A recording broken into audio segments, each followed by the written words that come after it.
এখন প্রবাসী ভাই বোনদের একটা সুবিধা হলো যে ওনারা তো গিয়েই তো ফ্যামিলিতে আলোচনা করেন, তারপর ওনাদের নেইবারদের সাথে আলোচনা করেন, বন্ধু বান্ধবদের সাথে আলোচনা করেন। সুতরাং আমি যে কানাডায় গিয়েছি এই খবরটা চাউর হয়ে গেছে, মানে যে সিইসি মহোদয় আসছেন আমাদের প্রবাসী ভোটের জন্য। এইটা ওনাদের মধ্যে একটা এক ধরনের বিষয় অনেক উত্তেজনা সৃষ্টি করেছে, যে কনফিডেন্স ডেভেলপ করেছে। The very presence of CEC in Canada created lot of sensation among them. আমি যে কথা ওনাদের কথাই বুঝলাম যে আপনি স্যার এ পর্যন্ত কষ্ট করে আমাদের এই পর্যন্ত এসছেন, এবং আমরা আশাবাদী যে ইনশাল্লাহ এবার আমরা ভোট দিতে পারবো। ওনারা ভোট দিতে কিন্তু খুবই আগ্রহী।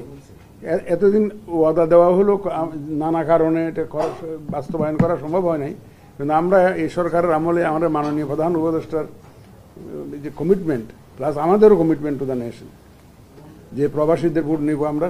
সুতরাং আমার যে উপস্থিতি কানাডাতে, এটা তাদেরকে এক ধরনের সিরিয়াস হাই লেভেলের একটা কনফিডেন্স তাদেরকে দিয়েছে যে না, সত্যিকার অর্থে ইলেকশন কমিশন মিনস বিজনেস।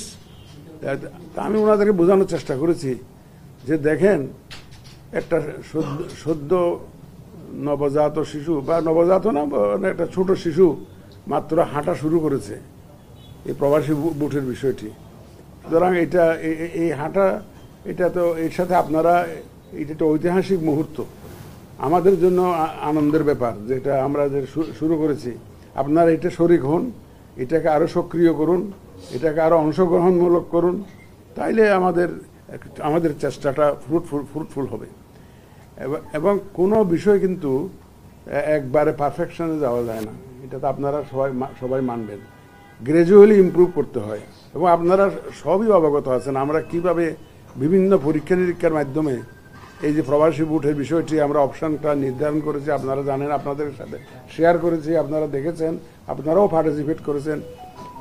আমরা বিভিন্ন এক্সপার্টদের সাথে আলোচনা করে, দেশি বিদেশি বিভিন্ন ইউনিভার্সিটিতে এক্সপার্টদের সাথে আলোচনা করে একটা অপশান দাঁড় করিয়েছি। একটা আশা করছি ইনশাল্লাহ আমাদের যে বর্তমান যে প্রযুক্তির সহায়তা নিয়ে এটাকে আমরা অনেক সহজ করে ফেলতে পারবো, এবং আমাদের প্রবাসী ভোটারদের জন্য এই বিষয়টাকে আমরা অনেক সহজভাবে ডেলিভার করতে পারবো বলে আমার ধারণা।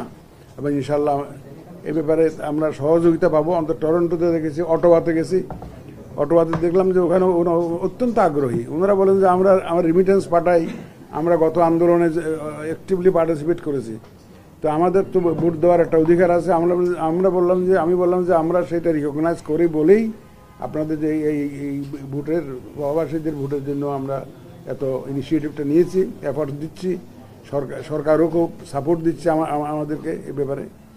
সুতরাং আইটি সাপোর্টেড পোস্টাল ব্যালট, যেটা আপনারা জানেন, মানে সেটার মাধ্যমেই আমরা প্রবাসীদের ভোট ইনশাল্লাহ নিব। এবং আমি কালকেই বোধহয় দেখলাম একটা আলোচনা অনুষ্ঠানে, কোন একটা টেলিভিশন চ্যানেলে দেখলাম, খুব চিন্তা করলাম যে বলতেন যে আমাদের অফিসাররা যাচ্ছে, জাপান যাচ্ছে, তারপরে উন্নত দেশে যাচ্ছে, মিডল ইস্টে যাচ্ছে না, এখানে আমাদের মেজরিটি ভাইয়েরা আছে। আমরা জানি যে আমাদের প্রায় অর্ধেক প্রবাসী মিডল ইস্টে আছেন, কিন্তু মিডল ইস্টের কান্ট্রিগুলোতে ভোটের ব্যাপারে আলাপ করার জন্য এক জায়গায় একত্র করে আলাপ করার জন্য বিষয়টির জন্য এটা অত সহজ না, নানাবিধ সীমাবদ্ধতা আছে। আপনি সৌদি আরবে গিয়ে বা কুয়েতে গিয়ে, কাতারে গিয়ে, বা দুবাইতে গিয়ে বাঙালি সব ডেকে ভোটের আলাপ করা, এটার মধ্যে নানাবিধ লিমিটেশনস আছে, এটা পারা যায় না।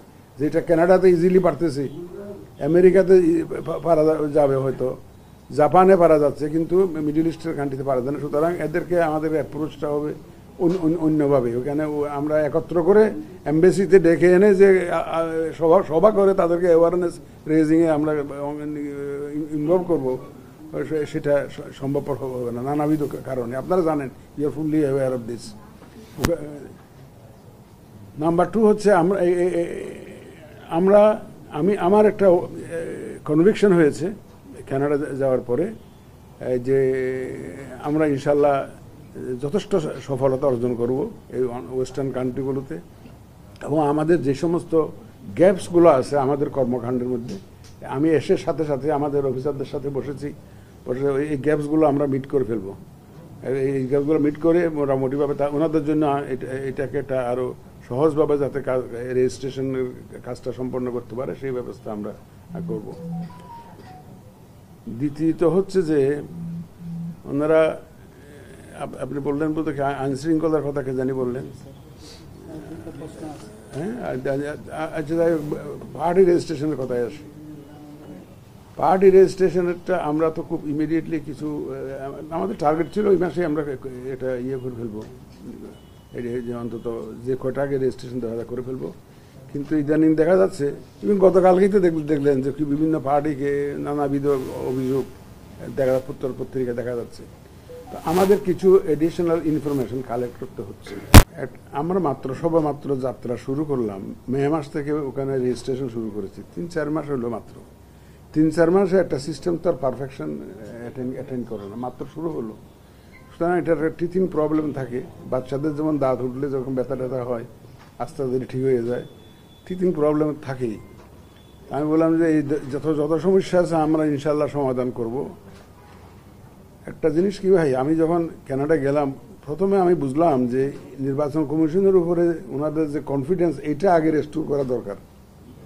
কারণ আমরা দেশে যেমন বলছি যে আমাদের উপর আস্থা রাখতে পারেন, বিদেশে যারা প্রবাসী ভাইয়েরা আছে তারাও তো আমাদের উপরে একটু অনেকটা অনাস্থার ভাব আছে। তো এই জন্য আমার বক্তব্যের মধ্যে আমি ওনাদেরকে কিন্তু প্রথমেই আমাদের যে কর্মকাণ্ড সম্পর্কে একটা ধারণা দিয়েছি, আমরা কি কি করতে চাচ্ছি ইলেকশনটাকে ইফেক্টিভ করার জন্য, পার্টিসিপেটরি করার জন্য এবং সুষ্ঠু সুন্দর করার জন্য আমরা কি কি করতে চাচ্ছি, আমরা কোন কোন ধরনের সংশোধনী আনছি, আমরা আরপিইউতে কি কি সংশোধনী আনছি, কন্ডাক্ট রুলে কি ধরনের সংশোধনী আনছি, এগুলো সম্বন্ধে ব্রিফলি ওনাদেরকে আমরা জানিয়েছি।